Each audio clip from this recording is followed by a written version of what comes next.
എൻ്റെ ഒരു question honestly answer തരാൻ നിനക്ക് സാധിക്കുമോ?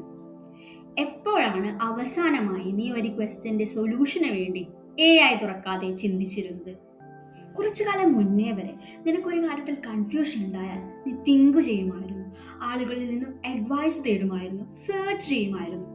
എന്നാൽ ഇന്ന് നിനക്ക് അങ്ങനെ ഒരു സ്ട്രഗിൾ ഇല്ല. നീ കൺഫ്യൂസ്ഡ് ആയിരിക്കുന്നില്ല. ഏത് തരം പ്രോബ്ലംസും ആവട്ടെ, school, job, relationship, personal life, എല്ലാ പ്രോബ്ലത്തിൻ്റെയും അൾട്ടിമേറ്റ് സൊല്യൂഷനായി AI മാറിക്കഴിഞ്ഞു. നീ പുതിയ ഐഡിയ എക്സ്പ്ലോർ ചെയ്യുകയോ കൺഫ്യൂഷനിൽ ഇരിക്കുകയോ ചെയ്യുന്നില്ല.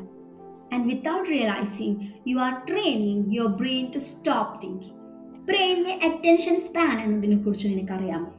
അറ്റൻഷൻ എന്നാൽ ഒരു മസിൽ പോലെയാണ്. അത് യൂസ് ചെയ്താൽ സ്ട്രോങ് ആകും, യൂസ് ചെയ്തില്ല എങ്കിൽ വീക്ക് ആകും. നീ എല്ലാത്തിനും AI ഡിപ്പെൻഡ് ചെയ്താൽ brain slowly deep focus practice ചെയ്യുന്നത് നിർത്തും. അത് തിങ്കിങ്ങിൽ നിന്നും സ്കാനിങ്ങിലേക്ക് മൂവ് ചെയ്യുന്നു, ലേണിങ്ങിൽ നിന്നും കോപ്പിയിലേക്ക് കടക്കുന്നു, എക്സ്പ്ലോറിങ്ങിൽ നിന്നും അക്സെപ്റ്റൻസിലേക്ക് കടക്കുന്നു. ബ്രെയിൻ പ്രോബ്ലം സോൾവ് ചെയ്യാതെ ആൻസേഴ്സ് കളക്ട് ചെയ്തുകൊണ്ടിരിക്കുന്നു. അത് നിന്റെ അറ്റൻഷൻ സ്പാൻ ഷ്രിങ്ക് ചെയ്യും. And shrinking attention span slowly ഷ്രിങ്സ് your intelligence. ഈ വീക്കിലല്ല, ഇന്ന് എന്തൊക്കെ കാര്യങ്ങൾ നീ വായിച്ചു ആൻഡ് കംപ്ലീറ്റ്ലി ഫോർഗോട്ട്. കാരണം മെമ്മറി വർക്ക് ചെയ്യുന്നത് ഇഫേർട്ടിലൂടെയാണ്. ബ്രെയിൻ ഓർത്ത് വെക്കുന്നത് മെന്റൽ വർക്ക് ആവശ്യമായ കാര്യങ്ങളാണ്. നീ എന്തെങ്കിലും മനസ്സിലാക്കാൻ സ്ട്രഗിൾ ചെയ്യുന്നുവെങ്കിൽ ന്യൂറോൺസ് കണക്ഷൻ ഉണ്ടാകും. ആൻഡ് ന്യൂറോൺസ് റിപ്പീറ്റഡ്ലി കണക്ട് ആകുമ്പോഴാണ് മെമ്മറി ഉണ്ടാകുന്നത്. ബട്ട് AI ഇൻസ്റ്റന്റ് ആൻസേഴ്സ് തരുന്നു. അതുകൊണ്ട് തന്നെ ബ്രെയിൻ ഇഫേർട്ട് സ്റ്റേജ് സ്കിപ്പ് ചെയ്യുന്നു. No effort, no connection means no memory. ഒരു കാലത്ത് നീ പല കാര്യങ്ങളെയും കുറിച്ച് ചിന്തിക്കുമായിരുന്നു. ഇനി എന്ത് ചെയ്യും, ഈ സിറ്റുവേഷനെ എങ്ങനെ ഹാൻഡിൽ ചെയ്യും, എങ്ങനെ ഇതിൽ നിന്നും പുറത്തു കടക്കും. തിങ്കിങ് എന്നത് അൺകംഫർട്ടബിൾ ആണ്. Real thinking tension, confusion, doubt എല്ലാം ഉണ്ടാക്കും. ഡിസ്കംഫർട്ട് എന്നത് ബ്രെയിനിന്റെ ഒരു ജിമ്മായാണ് ആക്ട് ചെയ്യുന്നത്. ഒരു ഡിഫിക്കൽട്ട് ക്വസ്റ്റ്യൻ നിന്റെ ബ്രെയിനിനെ എക്സ്പാൻഡ് ചെയ്യും. നീ ആ സ്ട്രഗിൾ ഒഴിവാക്കിയാൽ ഗ്രോത്തിനെയാണ് ഒഴിവാക്കുന്നത്. നിന്റെ പ്രോബ്ലത്തിന്റെ സൊല്യൂഷൻ AI ആയാൽ the brain never enters thinking zone. മനുഷ്യന്റെ ഇന്റലിജൻസ് ട്രയൽ ആൻഡ് എറർ എന്ന പ്രോസസ്സിലൂടെയാണ് നടക്കുന്നത്. കുട്ടികൾ പഠിക്കുന്നതും സയന്റിസ്റ്റ് ഡിസ്കവർ ചെയ്യുന്നതും ആർട്ടിസ്റ്റ് ക്രിയേറ്റ് ചെയ്യുന്നതും എല്ലാം ഇത് വഴിയാണ്. നീ എന്തെങ്കിലും ട്രൈ ചെയ്താൽ അത് ഫെയിൽ ആകും. നീ അതിനനുസരിച്ച് അഡ്ജസ്റ്റ് ചെയ്ത് പിന്നെയും ട്രൈ ചെയ്യുന്നു. Inside this messy process brain pathway create ചെയ്യും. എന്നാൽ AI നമുക്ക് പോളിഷ്ഡ് ആൻസേഴ്സ് തരുന്നു. Perfect sentence, best option, the fastest solution. Slowly we skip the messy stage where creativity is bone.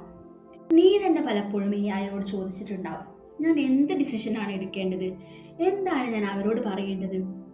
AI നിനക്ക് ഇൻഫോർമേഷൻ തരും, പക്ഷെ അതിന് നീ ആരാണെന്നോ, നിന്റെ ഫിയർ, പാസ്റ്റ്, വാല്യൂസ് ഒന്നും തന്നെ അറിയില്ല. നിന്റെ എല്ലാ ഇമ്പോർട്ടൻറ്റ് ഡിസിഷൻസും AI ഇൻഫ്ലുവൻസ് ചെയ്താൽ സ്ലോലി അത് നിന്റെ ഇന്നർ വോയിസിനെ വീക്ക് ചെയ്യും. ആൻഡ് ഒരു ദിവസം നീ റിയലൈസ് ചെയ്യും, you don't know what you actually think anymore. Human beings different culture, different ideas, different perspective എന്നിവ കൊണ്ട് ഡൈവേഴ്സാണ്. ആ ഡൈവേഴ്സിറ്റിയാണ് ഇന്നോവേഷൻസ് ക്രിയേറ്റ് ചെയ്യുന്നത്. എന്നാൽ മില്യൺസ് ഓഫ് പീപ്പിൾ AI റൈറ്റിങ്ങിനും തിങ്കിങ്ങിനും എക്സ്പ്ലനേഷനും യൂസ് ചെയ്യുകയാണെങ്കിൽ സ്ലോലി എല്ലാവരും സെയിമായി സൗണ്ട് ചെയ്യാൻ തുടങ്ങും. Same structure, same logic, same explanation, same tone. And പതിയെ ഹ്യൂമൻ യുണീക്നെസ് തന്നെ നഷ്ടപ്പെടും. ഇന്ന് AI വോയിസും ഫേസും ഇമേജസും സ്റ്റോറീസും എല്ലാം ക്രിയേറ്റ് ചെയ്യുന്നു. ആൻഡ് ഫണ്ണി പാർട്ട് എന്തെന്നാൽ ഇതെല്ലാം റിയൽ ആയി തോന്നും, but are not real. The brain evolve to trust visual evidence. പക്ഷെ ഇപ്പോൾ seeing is no longer believe. And real and artificial തമ്മിലുള്ള ലൈൻ വളരെ തിന്നാണ്. AI എന്നത് നമ്മുടെ എനിമിയല്ല, ലേസിനെസ് ആണ്. Convenience without awareness. AI ഒരു പവർഫുൾ ടൂൾ ആകാം if the brain remembers the leader. AI information മാത്രം ചോദിക്കും, ശേഷം സ്വയം ചിന്തിക്കും. AI ഹെൽപ്പിന് വേണ്ടി മാത്രം ഉപയോഗിക്കും. But keep your curiosity alive. Let AI assist your mind, not replace it. The human brain is most powerful system on the planet. Civilization AI help ഇല്ലാതെ ഉണ്ടായതാണ്. Music, science, philosophy, art, love, meaning എല്ലാം human തിങ്കിങ്ങിൽ നിന്നും ഉണ്ടായതാണ്. AIക്ക് നമ്മെ help ചെയ്യാൻ സാധിക്കും, but should never replace beautiful struggle of being human. Because inside the struggle your real intelligence lives. നാളെ AI disappear ആയാൽ നിന്റെ തിങ്കിങ് സ്ട്രോങ് ആകുമോ വീക്ക് ആകുമോ? Tell me in the comment.